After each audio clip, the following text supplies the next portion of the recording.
le domaine du diagnostic microbiologique, l'innovation est un enjeu de taille. Il faut trouver des solutions de détection rapide et fiable pour identifier des microbes responsables d'infections parfois mortelles. Une start-up marseillaise a développé il y a quelques années l'une de ces technologies.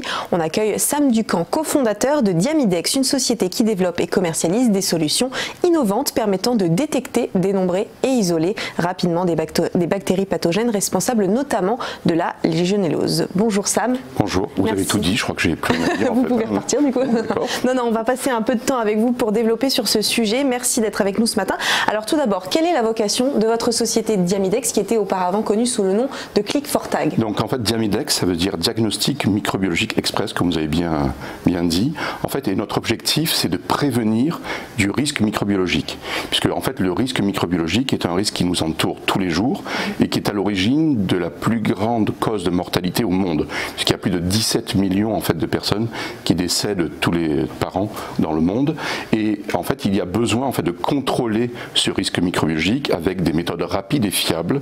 Et ça, de partout qu'on soit dans l'environnement ou lors du process de fabrication d'aliments ou de produits de consommation comme des cosmétiques, on a besoin de contrôler tout au long de la chaîne de production en fait, ce risque microbiologique pour qu'à la fin, on ait un produit qui soit safe pour l'utilisateur. Alors, quels sont les domaines d'excellence de Diamidex aujourd'hui?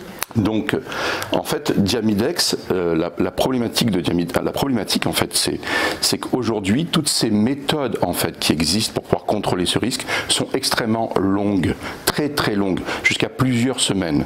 Et toutes les méthodes alternatives qui ont vu le jour depuis une vingtaine d'années, en fait, ont des défauts dans le rendu du résultat. Et donc notre innovation, c'est d'être capable de rendre visible l'invisible beaucoup plus rapidement que la méthode de Pasteur, donc de Louis Pasteur, donc du 19e siècle, mais tout en gardant la même fiabilité que cette méthode. Donc comme on regarde, en fait, comme on peut voir sur la diapositive, en fait, on réduit, en fait, notre processus permet de réduire le temps de culture, permettant en fait de rendre en fait beaucoup plus rapidement ce résultat, mais comme je répète, de façon aussi fiable que la méthode culturale. Et du coup, en combien de jours vous réussissez à détecter En fait, ça dépend du micro-organisme. Par exemple, si on prend le cas de la légionelle, puisque vous avez parlé de Legionella pneumophylla, en fait, Legionella pneumophylla, il faut 14 jours en fait pour obtenir un résultat.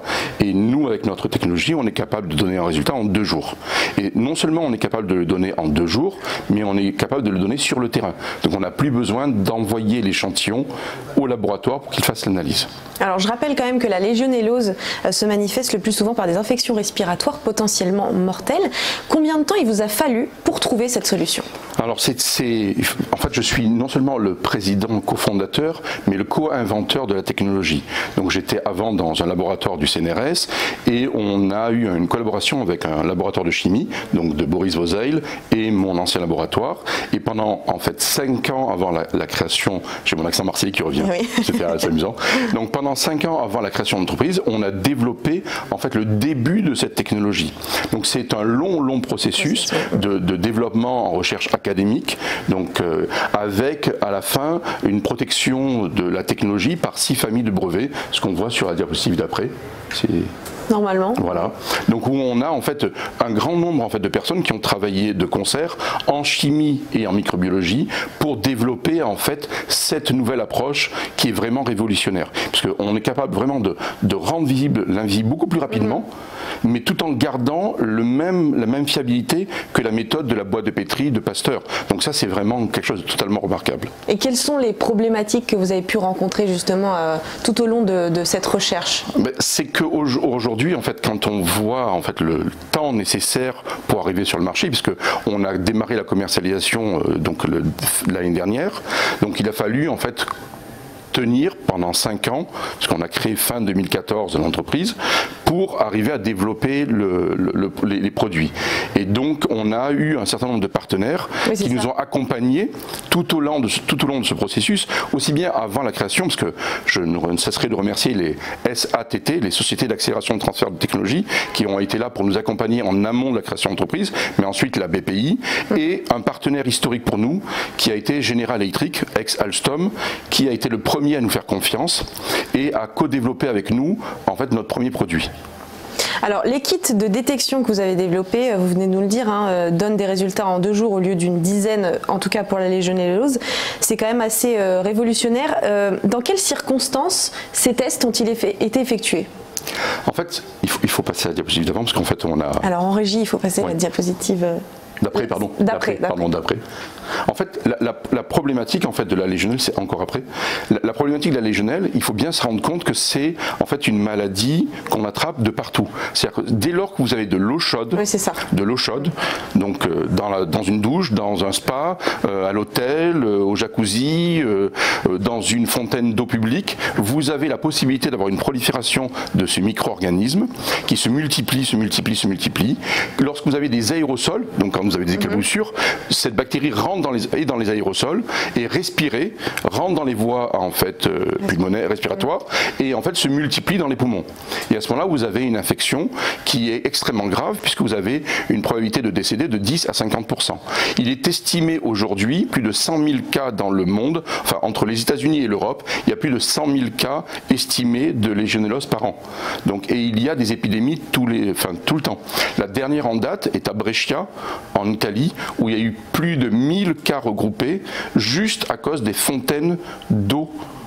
Les jets d'eau en fait dans la ville étaient contaminés de légionelle et les touristes, les gens qui se baladaient dans la rue, ont contracté la maladie. Donc c'est une infection qui est toujours présente, qui n'est pas, on a vu une baisse ou Ah non, c'est plutôt le contraire. Si on prend le nombre de cas exactement en fait référencés, parce que c'est une maladie à déclaration obligatoire, aujourd'hui il y a une croissance significative du nombre de cas référencés, mais en fait pour avoir le nombre de cas estimé, il faut au moins le multiplier par 5 ou 10.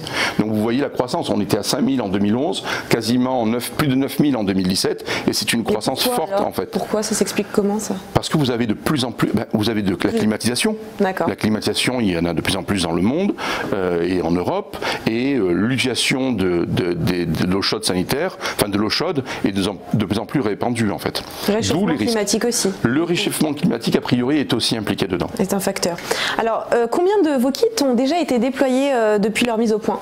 Donc depuis le démarrage de la commercialisation, donc l'année dernière, on a plusieurs milliers de kits qui ont été commercialisés, et donc ça c'est pour nous c'est extraordinaire parce que non, pas uniquement en France. On a commercialisé nos kits principalement en France, mais aussi en Angleterre, en Belgique, en Italie et en Hollande. On commence à déployer et tout ça grâce à une seule personne. En fait, on n'avait qu'un seul commercial au démarrage et on est en train d'étoffer en fait notre force commerciale pour déployer et accélérer, ce qui nous permettra normalement d'ailleurs d'atteindre l'équilibre courant 2021. D'accord. Ça c'est super important pour nous. Ben oui, évidemment. Alors, à chaque problématique microbienne, vous tentez de trouver une solution. C'est ça.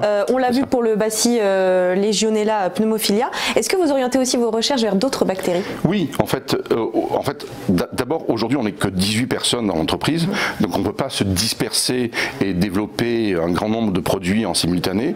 Mais par contre, on est à l'écoute de partenaires et on a signé un deuxième accord, comme je vous ai dit, on a signé avec GE ex-Alstom un premier partenariat et on a signé l'année dernière un deuxième partenariat avec un des acteurs incontournables de cosmétiques que je ne peux pas citer et ce qui nous permet en fait de développer un nouveau produit sur la détection de bactéries dites à gram négatives pour ce client, mais en fait on s'est rendu compte que ce marché était mondial aussi et donc on va pouvoir déployer cette solution courant de l'année 2021 aussi. Alors justement, le marché du sanitaire il est considérable.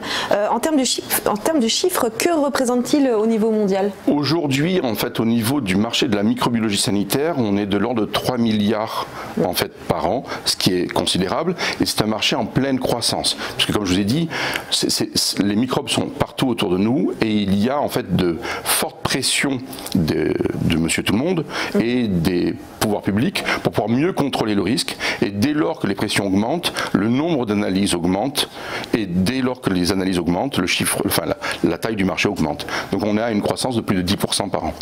Alors la recherche ne s'arrête jamais, vous venez de nous le prouver il y a quelques instants. Quels sont les autres projets futurs de Diamidex? Donc on a déjà le premier projet autre que la recherche, c'est de déployer nos premières solutions et donc d'augmenter les forces de vente et les forces commerciales en fait pour pouvoir déployer ces solutions déjà et être à l'équilibre rapidement, mais aussi d'accélérer le développement des solutions sur la légionelle. Et l'année dernière, on a eu le concours de l'innovation avec de l'ADEME pour en fait mettre au point un nouveau système en fait automatique automatique où vous aurez que à plugger en fait un petit équipement sur le réseau d'eau et vous allez pouvoir suivre comme ça régulièrement et en quasi continu le risque légionnel, ce qui va vous permettre en fait de contrôler de façon extrêmement efficace cette problématique.